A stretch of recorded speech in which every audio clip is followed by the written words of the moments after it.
Bonjour à toutes et à tous. Aujourd'hui, on parle anglais et surtout, on va parler budget. Ah oui, sujet important. Oui, parce que maîtriser l'anglais, on sait tous que ça ouvre des portes, hein, c'est clair, mais la question du coût d'une formation, elle revient tout le temps. Hmm, Et particulièrement avec cette nouveauté-là, la participation obligatoire de 100 euros au CPF, ça fait pas mal parler depuis mai 2024. effectivement. Alors, comment on fait pour y voir clair? Comment évaluer disons, le vrai coût, mais aussi la valeur d'une formation en anglais aujourd'hui? On va essayer d'explorer ça en regardant de plus près des infos qui viennent d'un acteur du secteur, Cabinet Action, pour comprendre un peu ce qui se cache derrière les tarifs, les financements. Exactement. L'idée, c'est de décortiquer un peu tous les éléments qui vont influencer le prix final et puis comment on peut optimiser son investissement. Ces documents, bon, ce sont des documents promotionnels, informatifs, mais ils nous donnent quand même un bon aperçu des points clés à regarder avant de se décider. D'accord. Mais pourquoi c'est si important d'insister sur ce calcul au départ? On pourrait juste comparer les prix qu'on voit affichés, non? Bon, ce serait un peu rapide, disons. Calculer précisément, déjà, ça permet d'éviter les mauvaises surprises. On pense aux frais un peu cachés parfois. Oui. Ensuite, c'est crucial pour évaluer si l'investissement, il vaut le coup par rapport à ce qu'on espère en retour. Le fameux ROI. Le retour sur investissement. Hmm. C'est ça. Et surtout, c'est souvent indispensable pour monter un bon dossier de financement. Que ce soit avec son compte personnel de formation, le CPF, Oui. ou bien via France Travail, donc l'ancien Pôle emploi, ou même l'OPKO de son entreprise, vous savez, l'organisme qui gère les fonds formation. D'accord, donc c'est vraiment la base pour une démarche sérieuse en fait. Tout à fait. Mais alors, concrètement, qu'est-ce qui fait varier le prix? Qu'est-ce qui fait que ça monte ou que ça baisse? Alors, il y a plusieurs facteurs, bien sûr. La durée totale de la formation, ça c'est évident. Plus c'est long, plus c'est cher en général. Logique. Mais ce qui ressort souvent, c'est l'impact du format. Une formation en présentiel, par exemple, ça coûte souvent plus cher que la visio ou l'e-learning. Ah oui, pourquoi? À cause des locaux, des éventuels déplacements du formateur ou de l'apprenant, tout ça, ça a un coût. D'accord. Après, il y a le niveau de départ de la personne et l'objectif visé. Est-ce que c'est de l'anglais général ou un anglais très spécifique, genre anglais des affaires, ou une préparation à un test précis? Ça joue aussi. Mhm. Et il ne faut pas oublier le coût des certifications elles-mêmes. Si on vise un TOEIC ou un VTS, c'est un autre test d'anglais pro qui est reconnu. Le passage de l'examen, ça a un coût qui s'ajoute. D'accord. Et l'accompagnement aussi, j'imagine. Oui, voilà. Le niveau d'accompagnement individuel, si on a du coaching personnalisé, ça peut aussi peser dans la balance, c'est certain. Donc si je résume, il n'y a pas que le prix horaire du cours, quoi. Il faut penser à d'autres frais dans son calcul. Absolument.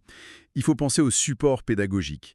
Est-ce qu'il y a des livres à acheter, des accès à des plateformes en ligne payantes? D'accord. Souvent, il y a aussi des petits frais administratifs ou des frais d'inscription, le coût de l'examen de certification, comme on disait. Oui. Et puis, si c'est en présentiel, parfois, il faut ajouter les frais annexes. Le transport, peut-être les repas si c'est toute la journée, voire l'hébergement si c'est loin.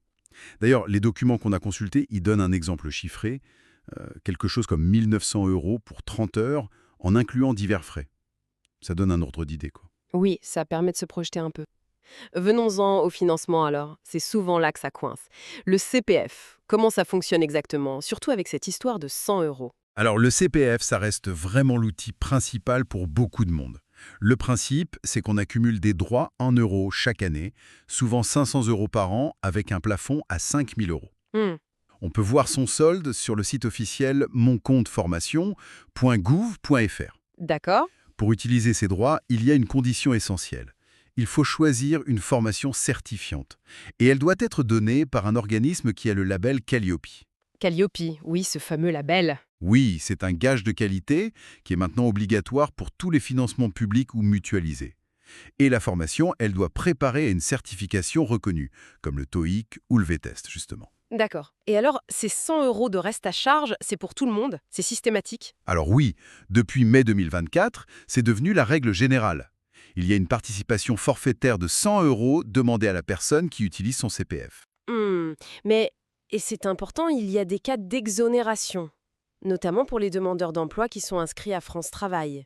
Eux, ils ne sont pas concernés par ce reste à charge. Ah, d'accord, c'est bon à savoir. Oui. Et ce qui est intéressant aussi, c'est que certains organismes, comme celui qu'on a vu dans nos sources, Cabinet Action, eh bien, ils indiquent qu'ils accompagnent les personnes pour chercher d'éventuels financements complémentaires. Des abondements, c'est ça, hein? Voilà, des abondements, par exemple de France Travail ou de l'entreprise, qui pourraient potentiellement couvrir ces 100 euros. Ça montre bien que c'est pas toujours simple de naviguer dans ces dispositifs. Oui, ça demande un peu d'aide parfois.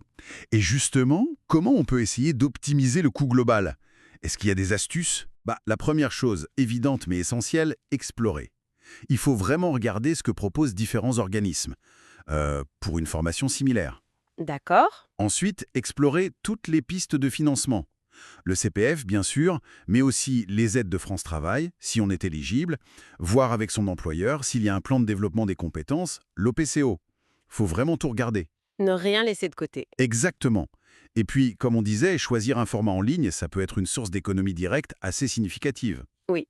Et parfois, mais c'est plus rare, s'y prendre un peu à l'avance, réserver tôt, ça peut donner accès à des tarifs un peu plus intéressants. D'accord.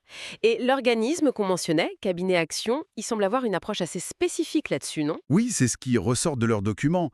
Ils mettent en avant un bilan linguistique initial qui est gratuit. L'idée, c'est de bien évaluer le niveau et les besoins précis dès le départ. Mhm. Ensuite, ils construisent un plan de formation vraiment personnalisé.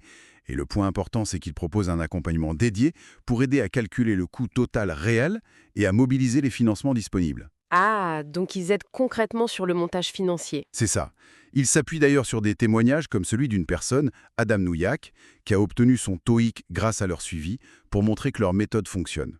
C'est une façon de dire « on vous aide à faire de ce coût un investissement réfléchi et maîtrisé ». Bon, donc en résumé, si on veut bien faire les choses, prendre le temps de décortiquer le coût d'une formation en anglais, c'est pas juste pour économiser de l'argent à tout prix. Non, pas seulement. C'est vraiment la clé pour faire un choix éclairé, pertinent et s'assurer que cet investissement, il sera utile pour sa carrière, ses projets. Tout à fait. C'est la première étape pour transformer ce qui pourrait être vu comme une dépense en un véritable investissement pour son avenir. Hmm. Et même s'il y a des contraintes nouvelles, comme ce reste à charge de 100 €, des outils comme le CPF, s'ils sont bien utilisés, ça reste des aides précieuses.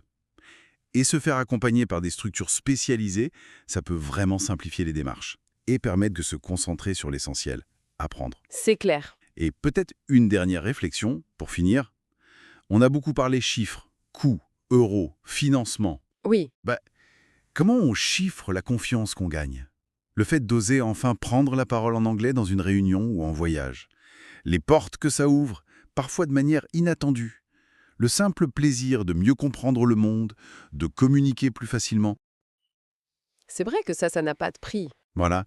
Ce retour sur investissement-là, il est peut-être moins tangible, moins facile à calculer.